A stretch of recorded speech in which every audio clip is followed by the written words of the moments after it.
तारिक खान, डिंपल यादव ने कहा फंबल हुआ, रिप्रकर्शन हुआ, तो लोग गिरेंगे ही। अभी भी आप कह रहे हैं कि ड्रामा है, तो एक इस बात का जवाब दीजिए, दूसरा ये भी कि क्या प्रताप सारंगी, मुकेश राजपूत गीदड़ है क्या? किसी की आधी बात मानना ये गलत। इसका मतलब है कि डिंपल यादव मैडम ये भी कह रही हैं कि राहुल गांधी ने धक्का नहीं दिया, उस बात को भी मान लीजिए। डिंपल मैडम की आधी बात क्यों माने? और वो यही तो कह रही हैं कि धक्का आया, राहुल गांधी ने स्पेसिफिकली धक्का दिया, आपने उनके खिलाफ एफआईआर कराई है बीजेपी ने ना, तो वो कह रही है कि धक्का आया। उनकी अगर मानना है ठीक है, मैं एग्रीड हूं, क्योंकि हमारी नेता है, हम उनकी बात मानेंगे, तो पूरी बात मान लीजिए, आधी बात क्यों मान रहे हैं? पूरी बात मान लीजिए। फिर ये जो अभी बीजेपी के प्रवक्ता ने कहा कि हमने दर्ज कराई है एफआईआर इन धाराओं में, अरे साहब, पुलिस आपकी नौकर नहीं है।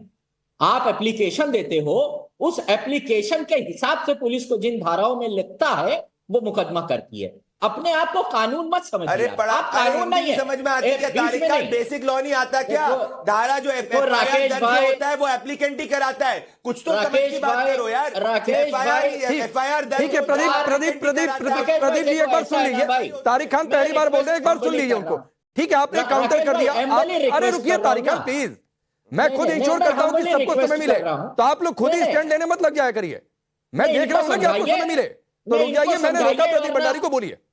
हाँ, अब रुकिए, अब टाइम खाते हैं ना, ये खा तो लिया है, अब आप देंगे भी नहीं, क्योंकि आप तो उधर ही हैं। सुन लीजिए, अब अगर हिंदू राष्ट्र सचमुच एक वास्तविकता बन जाता है तो इसमें संदेह नहीं है, देश के लिए भयानक विपत्ति होगी।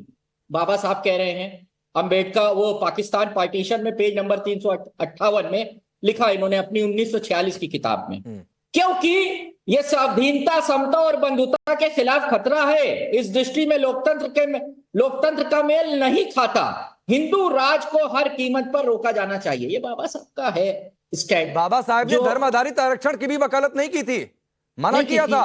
संविधान के मूल में है, आत्मा में है, लेकिन आपकी पार्टी के महासचिव कहते हैं संविधान को संशोधन कर दो, दे दो धर्म आधारित आरक्षण। तो सर, आप बाबा अम्बेडकर को एक जगह अपनी सहूलियत से कोट करते हैं, दूसरी जगह आप छोड़ देते हैं, तीसरी जगह फिर पकड़ लेते हैं, चौथी जगह फिर छोड़ देते हैं। बीजेपी स्पोक्स पर्सन सुनिए, देखिए मैं ये सुनिए तारिक खान, एक बात मैं आपको पहले बताता, नहीं रुकिए तारिक खान, मैं बहुत शालीनता से बात करता हूं। ठीक है, मेरा अग्रेसिव अंदाज हो सकता है, लेकिन मैं बहुत तर्कपूर्ण सवाल करता हूं, तो ये फालतू की टैगिंग मत दिया करिए, वरना मैं फालतू की टैगिंग दूंगा तो आप सह नहीं पाएंगे। और आपकी टैगिंग को मैं ऐसे झाड़ देता हूं, तो मेरे से टैगिंग मत किया करिए, मुझे कोई फर्क नहीं पड़ता है, वरना बार बार ऐसे ही झाड़ जाएंगे आपकी टैगिंग। तो ये टैगिंग मत किया करिए मुझे, वरना या फिर मैं सबको टैगिंग की खुली छूट दे दूंगा, और कौन किसको क्या टैगिंग करेगा ये तारिक खान आप नहीं समझ पाएंगे, फिर आपको लेकर भी टैगिंग आएगी। 2-3 दिन हमारे प्रवक्ता, ठीक है, चलिए रुकिए भाई, टैगिंग मत क्या करिए, टैगिंग करने के लिए नहीं बुलाता हूं, सवाल पूछा करिए। जगदीश जी और प्रियंका भारती से सीख लीजिए, अगर जवाब देना नहीं आता और तैयारी नहीं समझ में आती है तो रुक जाइए। अवधेश जी, सवाल सिर्फ इतना था जो जगदीश जी ने शुरुआत में कह दिया, एसआईटी जांच करेगी, वीडियो देखेगी, क्या है सच्चाई क्या नहीं है, भविष्य के गर्भ में इंतजार करते हैं उसका, लेकिन गीदड़ हैं। यह सवाल पूछ दिया गया तो तारिक खान अपनी ही बातों में पता नहीं कहां से कहां घुमा कर लेकर गए, जगदीश जी कहां से कहां घुमा कर लेकर गए। भाजपा गीदड़ है भाई। देखिए, ये जो भाव है ना, समस्या यही है कि विपक्ष के अंदर ये जो भाव है, ये समस्या का सबसे बड़ा कारण है कि राजनीति में अगर आपके अंदर इतना अहंग है, या तो अपनी ताकत का, अपनी सोच का, और आप मानते हैं कि सामने वाला असभ्य और गवार है, तो आप उसको सामान्य प्रतिस्पर्धी राजनीति में नहीं मानते हैं। और जब सामान्य प्रतिस्पर्धी नहीं मानते हैं, आप दुश्मन और शत्रु मानते हैं, तो फिर उसके प्रति कोई सहानुभूति नहीं होती, ऐसी ही भाषा निकलती है। वो भाषा उन्होंने सोच समझ के नहीं बोली हो, तो स्वाभाविक भाषा है जो मोदी जी के लिए बराबर निकलता रहा है। अब जैसे अभी देखिए ना, आप डिबेट कर रहे हैं, सावरकर में और अंबेडकर जी में इतने गहरे रिश्ते थे कि सावरकर जी उनको हमेशा सावरकर महाशय कहकर संबोधित करते थे, उनके कार्यक्रमों में आए, भाषण दिया और उनकी बात की प्रशंसा की। हालांकि यह भी कहा कि केवल इससे जो है अछूतों का उद्धार नहीं होगा। अंबेडकर जी ने जब अपना शेड्यूल कास्ट फेडरेशन बनाया था, तो तो आरएसएस के उस समय के प्रचारक दत्तोपंत ठेंगरी को सेक्रेटरी बनाया। जब 1952 में वो चुनाव लड़ रहे थे तो चुनाव एजेंट बनाया दत्तोपंत ठेंगरी को।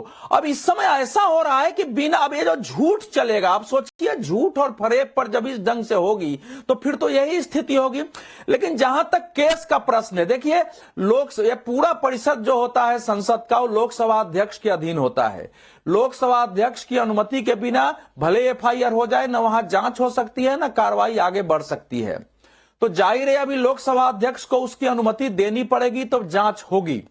कौन दोषी है कौन दोषी नहीं है ये समय बताएगा। लेकिन इतना तो तय है ना कि जो कुछ आज तक हमारे लोकतंत्र की शीर्ष इकाई में नहीं हुआ वो हो गया है, और उसके लिए हम दोषी हैं नहीं दोषी हैं। अगर आप गांधी जी की तरफ फूल बांटते हैं तो फूल बांटते हुए उस पर अफसोस प्रकट करना, राजनीति की लड़ाई लड़ना।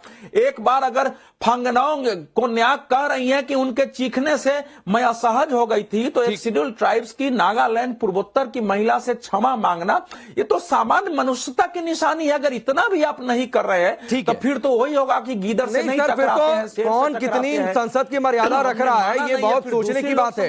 कोई कह रहा है शेर गीदड़ का शिकार, चलिए शेर गीदड़ आपको किसने कहा, छोड़ दीजिए, लेकिन संसद में क्या आप शिकार करने जाते हैं, ये भी अपने आप में एक बड़ी बात है। मैं आऊंगा, प्रियंका जी रुक जाइए। तारिक खान को एब्रप्टली रोकना पड़ा था, और इसलिए रोकना पड़ा था कि आप टैगिंग कर रहे थे। सर अपनी बात पूरी करिए और टैगिंग से दूर रहा करिए मेरे सामने। सर बोलिए। देखिए आप भी जबरदस्ती का चैलेंज मत किया करिए। मैं कोई चैलेंज नहीं कर रहा हूं तारिक खान, कोई चैलेंज नहीं कर रहा हूं। ना मैंने जगदीश जी को चैलेंज किया, ना मैंने प्रियंका जी को चैलेंज किया, और इन्होंने बिना टैगिंग के अपनी बात रखी, तो आप भी बिना टैगिंग के सर अपनी बात रखिए। आप बोलिए, कोई बीच में इंटरप्ट नहीं करेगा, लेकिन टैगिंग से दूर रहिए सर। नहीं, टैगिंग से नहीं, आप बोलने का। बीजेपी बीच में कूदी, आपने रोका इसको। ये नौटंकी बीच में बोल रहा था, रोका इसको आपने। ये कोई नौटंकी यहां पर नहीं करता है तारिक खान, कोई यहां पर नौटंकी करने नहीं आता है। अपनी बात रखिए सर, समय मत खाइए। सीधी सी बात है, मैं अपनी बात रखता हूं, बीच में इंटरप्ट मत करिएगा। कोई बीच में नहीं आएगा। नौटंकी अभी सिर्फ तारिक खान, किसी की आवाज नहीं, सिर्फ तारिक खान की आवाज हो रही है। बंदर, मैं कह रहा हूं सीधी सी बात। तारिक खान एक मिनट रुकिए, Tariq Khan 10 second, Tariq Khan 10 second, 10 second, Tariq Khan 10 second, Tariq Khan 10 second, सबकी आवाज डाउन है। तारिक खान, मैंने बोला ना कि ना तो आप टैगिंग करिए और ना किसी के लिए उलझुल शब्दों का इस्तेमाल करिए। ये जू नहीं है कि कोई आकर किसी को गीदड़ बोल दे, आप किसी को बंदर बोल दें। तो सर ये मत किया करिए, आपकी आवाज ऑन एयर है, सिर्फ तारिक खान की आवाज ऑन एयर है अगले 1 मिनट के लिए। अब मैं कह रहा हूं कि आपने तमाम किस्म के आरोप लगाए, कई बार संसद पे हमला हो चुका है। 2000 में हुआ, 2001 में हुआ, उसके बाद अभी 2023 में 2-3 लोग संसद के अंदर घुस गए। इसका मतलब यह है कि सीआईएसएफ के 3000 से ज्यादा जवान वहां पर हैं। कैमरा नहीं है मगर साहब, बड़े अफसोस की बात है, भारत दुनिया की तीसरी सबसे बड़ी अर्थव्यवस्था बनने जा रही है और हमारे पास सीसीटीवी लोकसभा के अंदर नहीं है। और अगर है तो मैं चैलेंज देता हूं अमित मालवीय को, क्यों नहीं उसको जारी किया जा सकता है, क्यों नहीं जारी किया जा रहा है, जहां राहुल गांधी बॉक्सिंग कर रहे हैं, लोगों को घूसा मार रहे हैं। हमारे मुंह पे तमाचा पड़ेगा राकेश भाई, और हम चुप जाएंगे, हम शर्मिंदा हो जाएंगे, हम बेइज्जत हो जाएंगे। वो वीडियो अमित मालवीय साहब हमारे मुंह पे क्यों नहीं मार रहे? आपको ये सोचना चाहिए तारिक खान, वैसे प्रदीप भंडारी जवाब देंगे, आपको ये सोचना चाहिए बीजेपी का दफ्तर नहीं है, पार्लियामेंट एडमिनिस्ट्रेशन है, क्राइम ब्रांच मांगेगी, फुटेज आएगा, उसके जांच के क्रम में तो कम से कम इन्वेस्टिगेशन तक का वेट करिए। 30 सेकंड में प्रदीप भंडारी रिप्लाई करिए, फिर प्रियंका जी आ रहा हूं।